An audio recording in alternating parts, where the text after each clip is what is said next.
po yung kanilang buto-buto. May laman talaga, oh. May makakain kang laman. Pag inalo mo siya sa soup, talaga may makakain kang laman, oh. Hindi katulad sa atin na tinatalagang buto na lang yung makikita mo, eh. Ito may mga laman, oh. Kaya nga minsan pinipili ko yung maraming laman at ginagawa ko siyang parang adobo. Parang adobo pero ibang timpla. Yan, oh. May mga ano siya, may mga laman.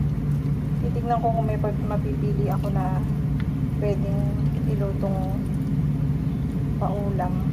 Yan, oh. Ito may laman siya, oh. Masarap nung ganitong karne kasi malambot lang siya.